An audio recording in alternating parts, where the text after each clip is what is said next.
ਵੱਡੀ ਖੁਸ਼ਖਬਰੀ ਲੈ ਕੇ ਹਾਜ਼ਰ ਹੋਏ ਹਾਂ। ਕੈਨੇਡਾ ਦੇ ਈ ਵੀਜ਼ੇ ਖੋਲ ਦਿੱਤੇ ਗਏ ਨੇ। ਜੀ ਹਾਂ, ਭਾਰਤ ਸਰਕਾਰ ਵੱਲੋਂ ਕੈਨੇਡੀਅਨ ਨਾਗਰਿਕਾਂ ਦੇ ਵਾਸਤੇ ਈ ਵੀਜ਼ੇ ਖੋਲ ਦਿੱਤੇ ਗਏ ਨੇ। ਸਰਵਿਸ ਨੂੰ ਮੁੜ ਤੋਂ ਬਹਾਲ ਕਰ ਦਿੱਤਾ ਗਿਆ ਹੈ। दरअसल सितंबर ਦੇ ਵਿੱਚ ਇਹ ਸਰਵਿਸ ਜਿਹੜੀਆਂ ਸੀਗੀਆਂ ਉਹ ਬੰਦ ਕਰ ਦਿੱਤੀਆਂ ਸੀ। ਫਿਰ ਉਸ ਤੋਂ ਬਾਅਦ ਦੇ ਵਿੱਚ 4 ਸ਼੍ਰੇਣੀਆਂ ਦੇ ਵਿੱਚ ਸਰਵਿਸਿਸ ਖੋਲੀਆਂ ਗਈਆਂ ਕਿਉਂਕਿ ਭਾਰਤ ਦੇ ਕੈਨੇਡਾ ਦੇ ਵਿਚਾਲੇ ਤਕਰਾਰ ਚੱਲ ਰਹੀ ਸੀ, ਵਿਵਾਦ ਚੱਲ ਰਿਹਾ ਸੀ, ਤਾਂ ਇਸ ਨੂੰ ਲੈ ਕੇ ਹੀ ਇਹ ਜਿਹੜੀਆਂ ਸਰਵਿਸਿਸ ਸੀਗੀਆਂ ਉਹ ਬੰਦ ਕਰ ਦਿੱਤੀਆਂ ਤੇ ਹੁਣ ਮੁੜ ਤੋਂ ਈ ਵੀਜ਼ਾ शुरू कर दी गई है। जी हाँ, भारत ने ई वीज़ा शुरू कर दी है कनेडियन नागरिकों के वास्ते। वड्डी खुशखबरी है। तो मेरे नाल मेरे सहयोगी कमल जुड़ चुके हैं दिल्ली तो, वधेरे जानकारी लेने तो कमल, क्या कुछ जानकारी है? बताया जा रहा है कि भारत ने ई वीज़ा की सर्विसेज हैं जो उनको बहाल कर दिया है। बिल्कुल, जिस तरीके की अगर बात करें, जो सूत्रों के हवाले से खबर मिल रही है कि जिस तरीके से पिछले दिनों कनाडा के जो नागरिक थे उनका जो भारत में वीजा सर्विस जो है वो बंद कर दी गई थी, लेकिन एक बार जो है वो फिर से शुरू कर दी गई है।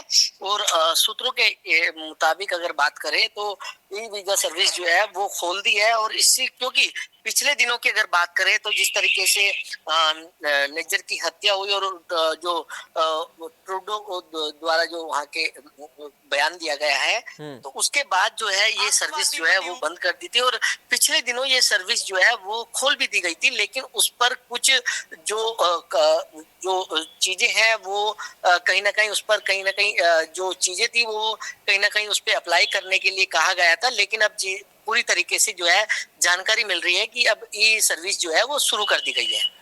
कमल, एक फैक्टर को देखा जा सकता है क्योंकि अगर भारत की बात करें तो शादी का सीजन चल रहा है, शादियां होनी है, तो उसका भी एक फैक्टर देखा जा सकता है कि शादी के सीजन के लिए कई जो कनाडा में सेटल हुए हैं उन्होंने भारत आना है क्योंकि बहुत से उनके साक संबंधी यहाँ पर शादियां हैं, तो ये भी एक फैक्ट हो सकता है खोलने का।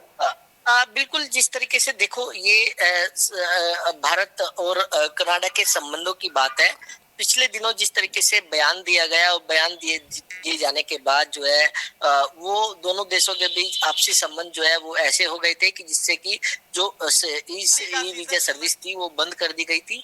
लेकिन उन पिछले दिनों जिस तरीके से खोला था और उस पर कई तरीके के जो है जिस तरीके से बहुत सारी तकनीकी जो रोक थी वो भी लगा दी गई थी, लेकिन अब इसको पूरी तरीके से जो है वो खोल दिया गया है। अब कोई भी जो है जो कनाडियन नागरिक है वो ई वीजा जो है वो भारत का ले सकता है, जो सूत्रों के हवाले से जानकारी मिल रही है। कमल, इसके लिए कोई और फॉर्मेलिटी वगैरह तो नहीं करनी पड़ेगी? जैसे पहले प्रोसेस था वही प्रोसेस सेम है, ऑनलाइन जाके आप ई वीजा अप्लाई कर सकते हो, या और भी कोई स्टेप ऐड ऑन हुआ है इसमें?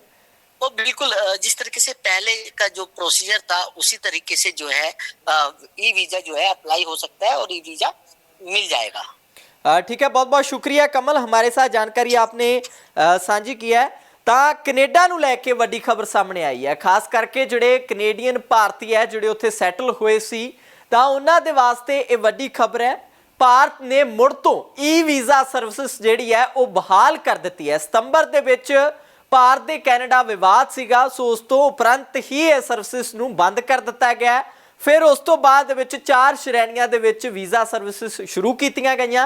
हालांकि उदों ऑनलाइन ई वीज़ा सर्विसिस जिहड़ा अजे बंद किया गया सी, तां हुण इह वड्डी खबर है कि ई वीज़ा जिहड़ा वो शुरू कर दिता गया। तां तुसीं ऑनलाइन जिवें पहलां ई वीज़ा अप्लाई करदे सीगे उवें ही इंडिया दा ई वीज़ा जिहड़ा वो अप्लाई कर सकदे हो जिहड़े कनेडियन नागरिक ने। तां वड्डी खबर है इस वेले दी, मुड़ तों भारत ने ई वीज़ा सर्विसिस कनेडियन नागरिकां वास्ते बहाल कर दी है।